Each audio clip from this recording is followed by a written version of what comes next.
Hey everyone, I hope you are doing well. Today I kind of wanted to do somewhat of an impromptu video talking about expense ratios. And there was a bunch of news articles talking about how Vanguard is now lowering some of their fees on expense ratios.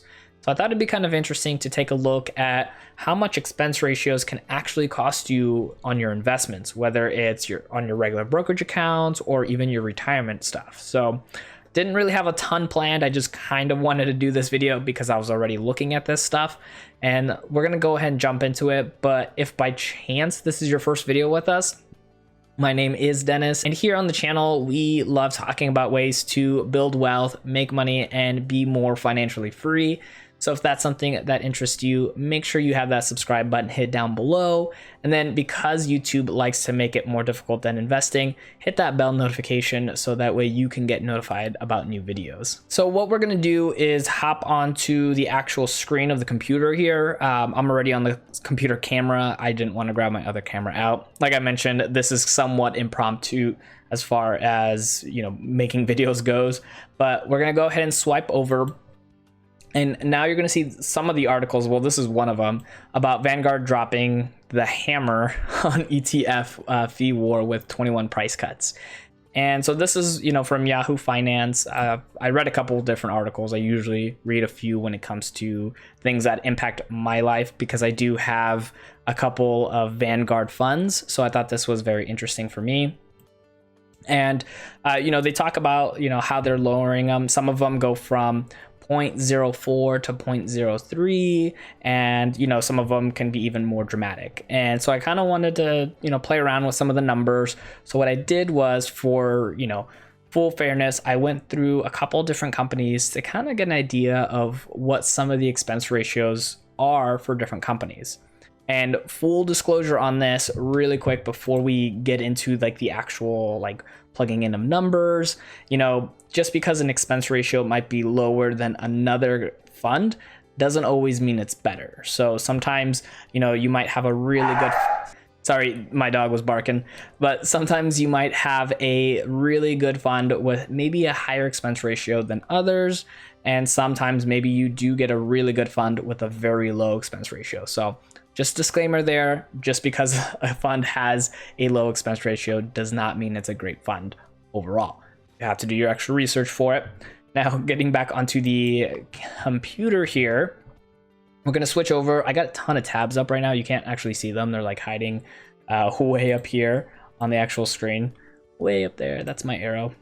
But yeah, I got a ton of tabs, so I got to make sure I go to the right ones. So here I went to Charles Schwab's, just pulled one of the random funds. This is, as you can see here, Delta Share S&P 400. And where did I see that expense ratio? So the expense ratio right here, as you can probably see, is 0.45%. Just to be clear, 0.45%, fairly high in comparison to some of the other ones we've seen. I'll switch over right here to Fidelity. Fidelity, where was that one? Expense ratio. Oh, so right over here, the net expense ratio for this fund is 0.21%, and that was the Fidelity NASDAQ Composite Index Fund. And then we went to E-Trade over here. And again, I'm just doing some comparisons just to have a broad idea of, what expense ratios can be. This one is a mid cap. Where was the actual fund? It's way up higher, I think. Oh, this is the Russell mid cap pure growth, and that one is 0.39% expense ratio. And then because I do use Vanguard, I did kind of just bring up their overall stuff right here, and they have obviously a lot of different expense ratios. They have some at 0.04, 0.03 now, which is some of the lowest that they have. 0.07. So they have, a wide range, but they do also have a few that are a little bit higher. I think I saw some, 0.25, 0.32% expense ratio. So it's not like Vanguard doesn't have these high expense ratios as well, but they definitely have some low ones. Now, one of the highest ones we saw out of these, I think, was the 0.39. And some of the lowest of the new Vanguard funds are 0.03. One of the ones that I actually have in my M1 Finance account is VOO, which is S&P fund. And so I want to do kind of a comparison between these two things and see potentially how much it's going to cost somebody to have one fund over another. Now, this is of course not exact, comparisons, because these funds have different, types of things going on with them, but just as a broad comparison, just in case anybody mentions it in the comments. So for the first fund, we will go ahead and do 0.39, which was that E-Trade one, kind of one of the highest ones we saw. I'll put that in there. Oh, by the way, real quick, the website I went to is Begin to Invest, not affiliated with them, but do appreciate this Matt gentleman having this put together. Really cool expense ratio calculator that I found. I guess it didn't add it in there. So it was 0.39%. And you can see here the overall cost of this fund. Actually, I'm going to change the investment return to 8%, just personal preference there. And so if you invested $10,000 and added $5,000 every year at an 8% return for 30 years, you would actually end up paying about $49,300 in expense fees. And the one thing with expenses is people don't realize is because they come out on the back end, you don't feel like you're really paying anything for that stuff. And that can be dangerous only because if expense ratios are really high, that can cost you a ton of money. Now, if we add the expense ratio of the Vanguard fund, which is 0.03, we're going to go ahead and add that on there. And you're going to see right over here that the second fund, which is the Vanguard one with that much lower expense ratio, only costs a little under $4,000 to manage in that 30-year time period. So there is a complete difference of over $45,375, give or take, when it comes to the expense ratio between these two funds.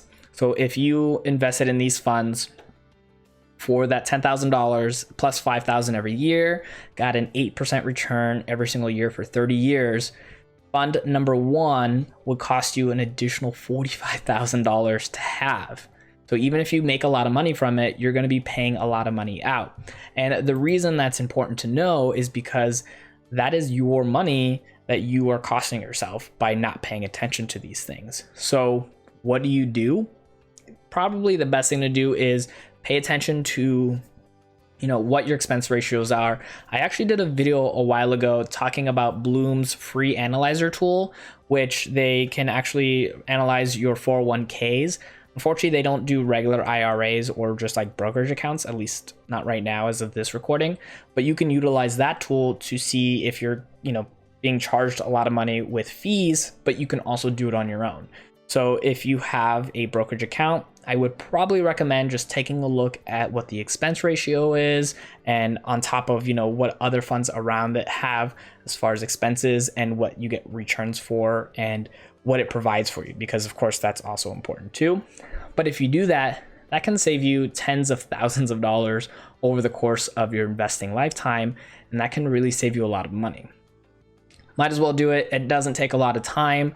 After I did my rebalancing just a couple of months ago, I actually did notice I had a couple of funds that have higher expense ratios, but some of them also give me higher returns. So that always kind of plays a part in your decision making as well. But if you're getting really low returns but really high expense ratios, that might be the time to look into different opportunities to save you some more money in the long run. And question of the day, do you pay attention to expense ratios when you are making decisions on any type of given fund, or do you go in and just find the best returns regardless of those expense ratios?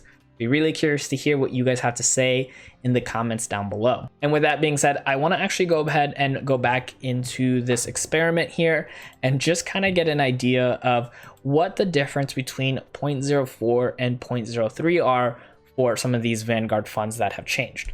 This won't be super dramatic, so don't be surprised, but I'm going to go ahead and switch out investment number one to 0.04.